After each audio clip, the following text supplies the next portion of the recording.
Hi Year 11 and welcome back to our next video in preparing us for Chemistry Paper 2. This is looking at life cycle assessments of products and also recycling. And this is a green topic for foundation tier. It is an amber topic for higher tier. So for foundation tier, there'll be a full question around this. For higher tier, you may have the odd mark question in regards to it. So always worthwhile going through. So we're going to look at the life cycle assessment. There's not much under this heading in the specifications. So as you can see, we need to know what the life cycle assessment is and the stages of it. And then we need to look at ways of reducing the use of different resources to make it, for example, more sustainable. So we'll jump in and we'll get started. So I want to begin by looking at what we mean when we're talking about a life cycle assessment. So essentially, this is what we would do to basically a product of some kind would undergo a life cycle assessment. So products have a life cycle. They have to be extracted, the raw materials for that product. It then has to be built and manufactured. We then have to transport that product and then use the product, and eventually it will be disposed of. So at each of the different stages in the life cycle of that specific thing, we can actually analyse and assess the environmental impact of that product. And that is what a life cycle assessment is all about. So it's sometimes called an LCA, and that's how you might see it in the exam. But I'm just going to give you the definition of this in terms of what this actually means. So it's carried out, a life cycle assessment is carried out to assess the environmental impact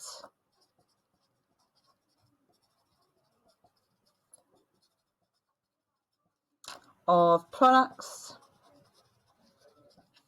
at each stage in the product's life.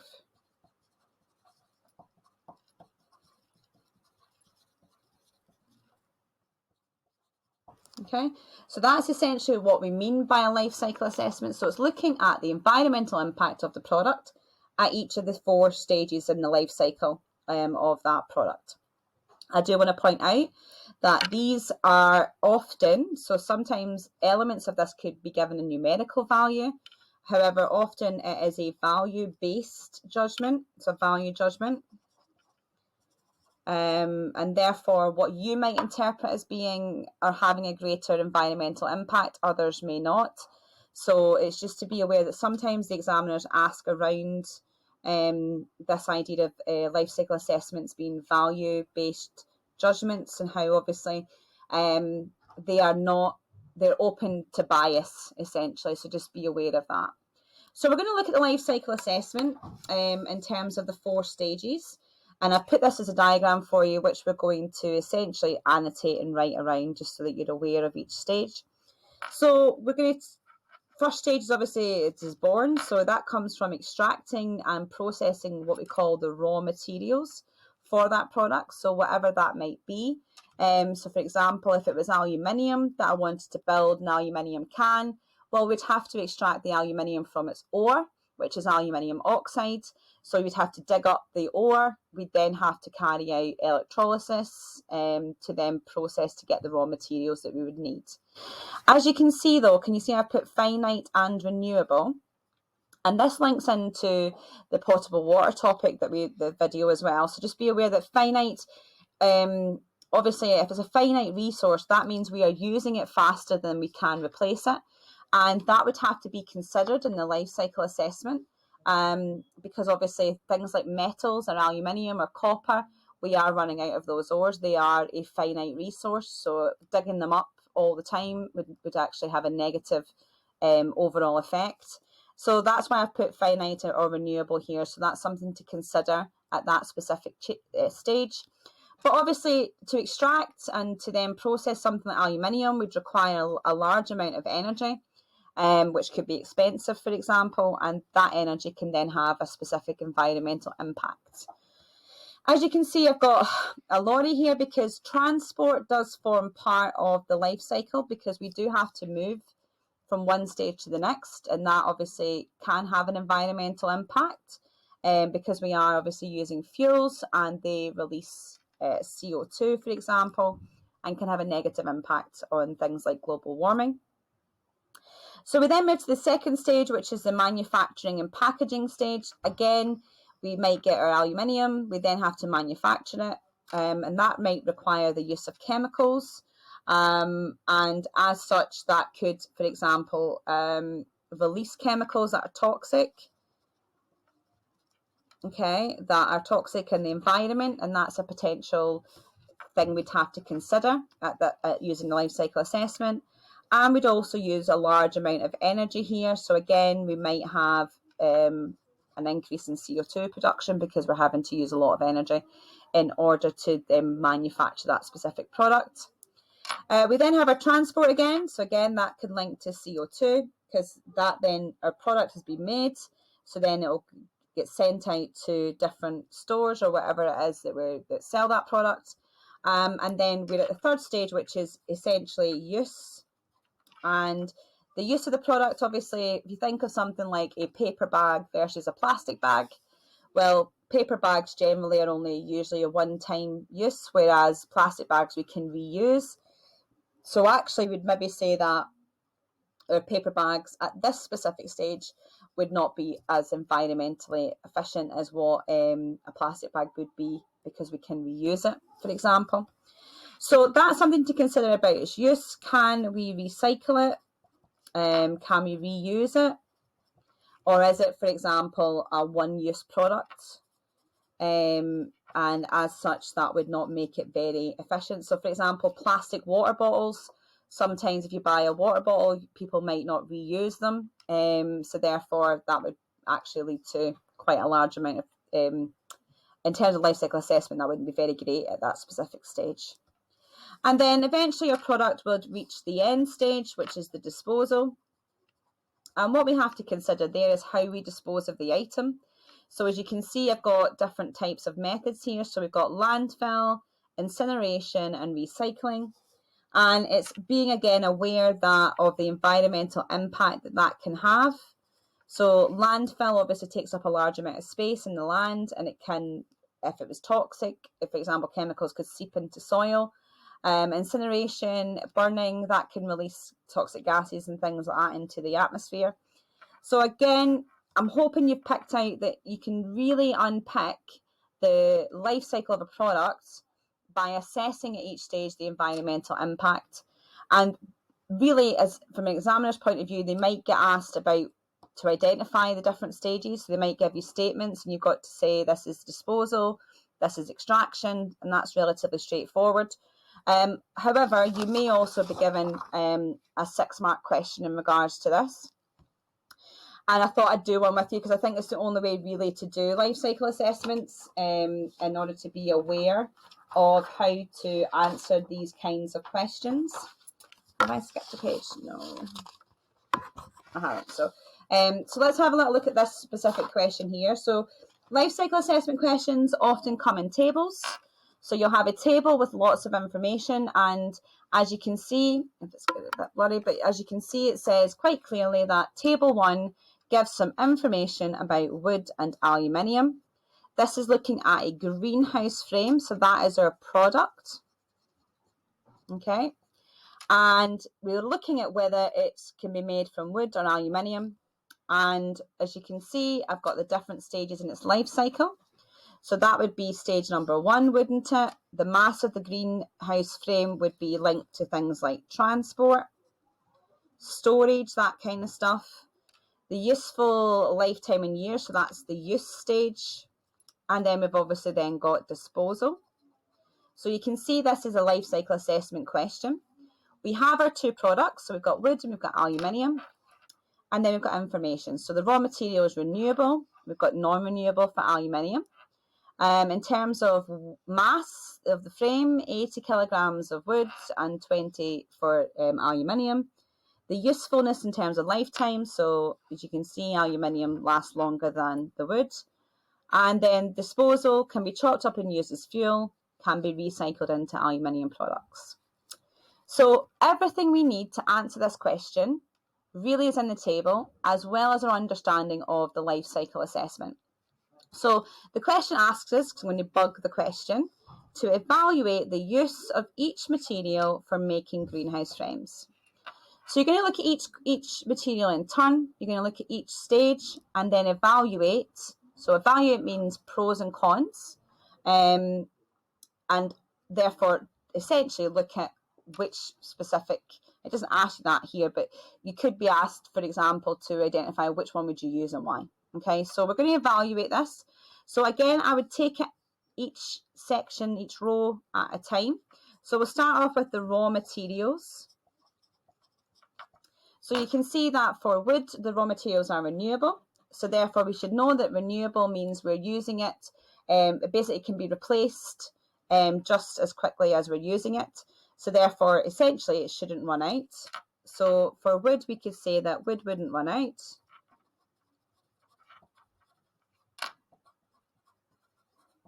Whereas aluminium is non-renewable, so therefore it will. Okay, so aluminium.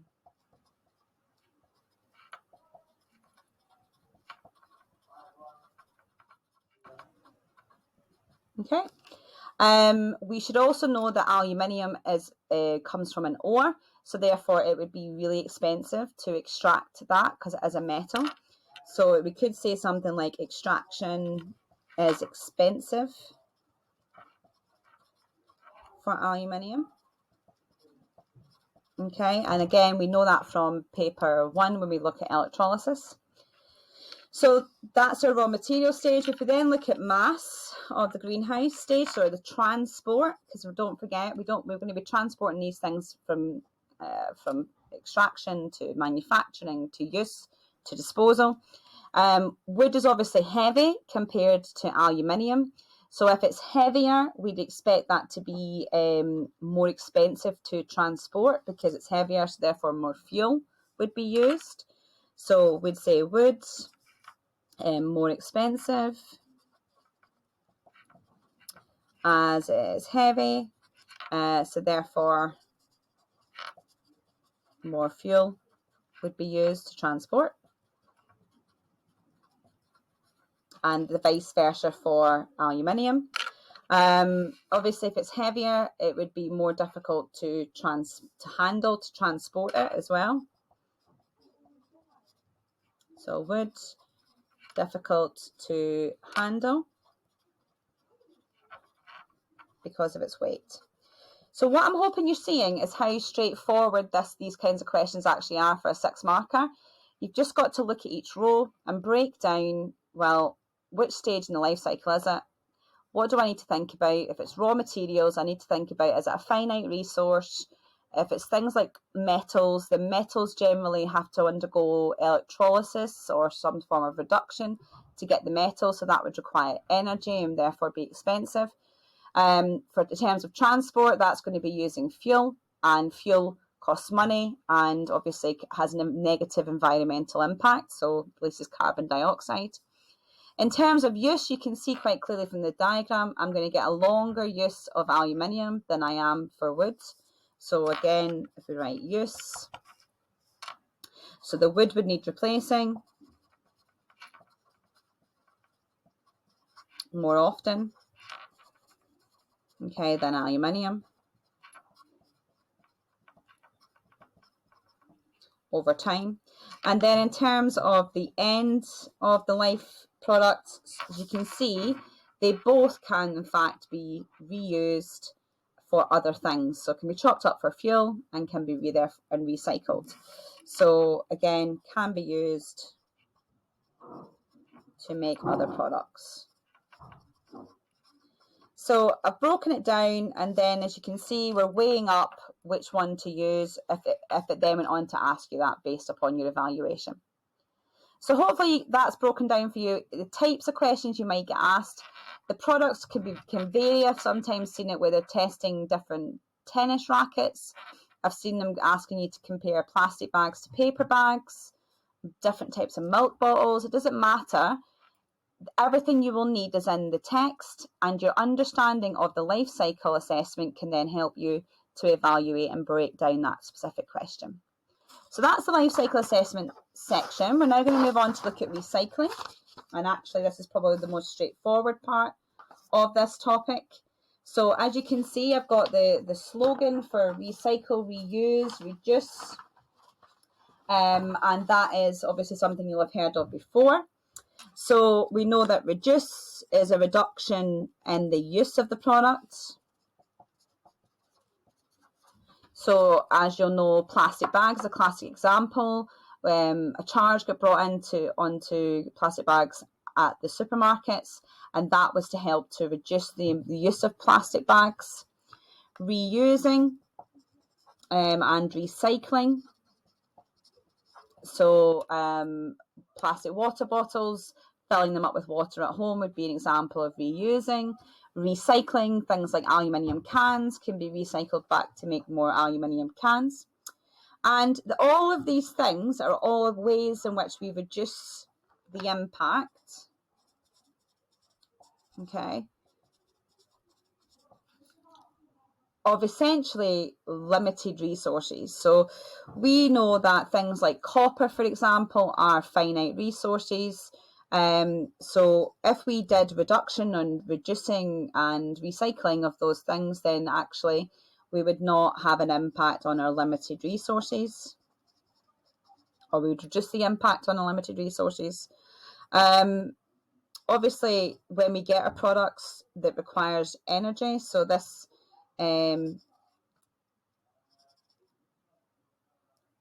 this is a way of reducing the impact on the amount of energy we would use.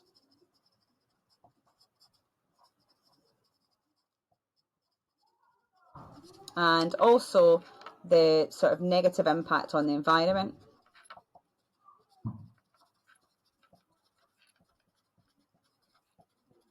Okay, so by reducing the use of a product, by reusing, by recycling, then actually we're not digging up the product again from the ground.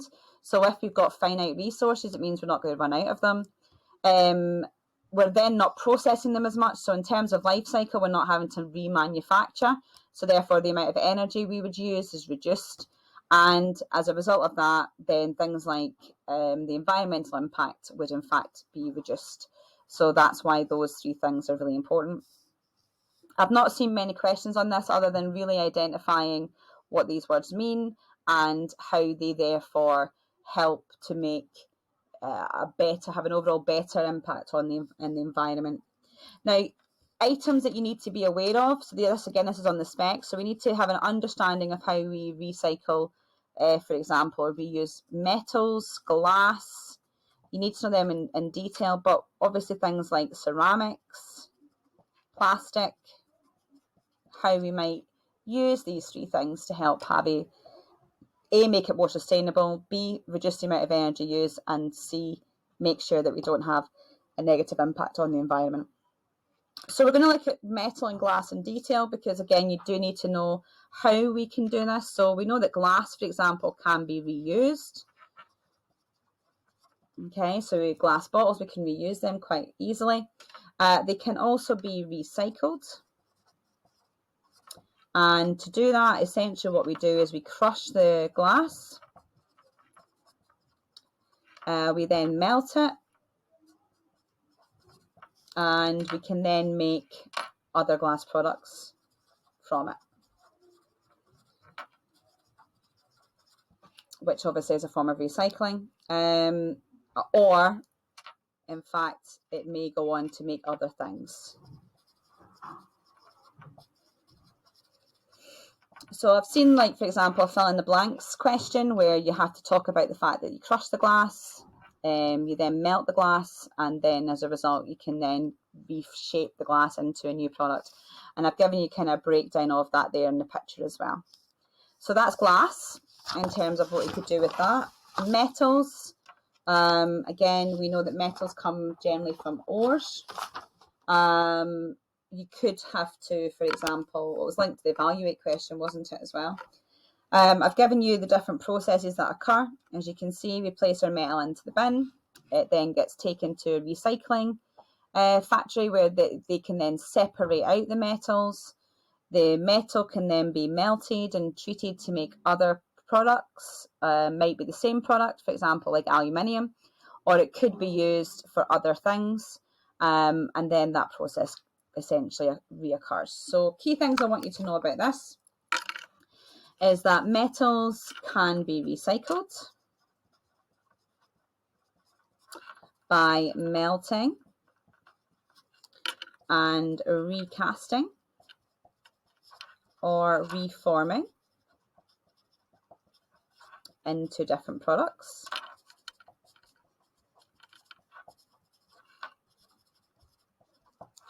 And obviously the amount of separation, so if you I don't know if you've ever seen Toy Story 3, you know the bit at the end where they're going in the dump and the metals get pulled up by using magnets. Well, not all metals are magnetic, but it's usually the alloys, isn't it? But as you can see, they use different technologies, and that actually does require money, expensive, and energy. But be aware that they use different technologies to help separate out the different metals. So the amount of separation required for recycling depends on the material and also its properties. So let's write that. So separation time depends on the metal and its properties.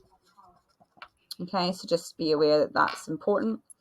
And if we can't, for example, use it to go on to make products which we can then sell, well, we can have what's called scrap metal, and that scrap metal, for example, can then be used in other reactions. So, for example, iron from the blast furnace. So you'll know that the blast furnace is in paper 1. That's to do with reduction. So iron from the blast furnace, basically we use the scrap metal to help to reduce the amount of iron that is needed to be extracted. So it can be used in the extraction process of other metals. So it's not going to waste, essentially. Okay, so that, I think, is pretty much the different examples of recycling for metals and glass. They're the main ones that are on the specification. And hopefully that's helped to explain a little bit about life cycle assessment. But as always, if you've got any questions or you're not sure on something, then please don't hesitate to send me an email, and I'll be more than happy to help you out. All right, thank you very much.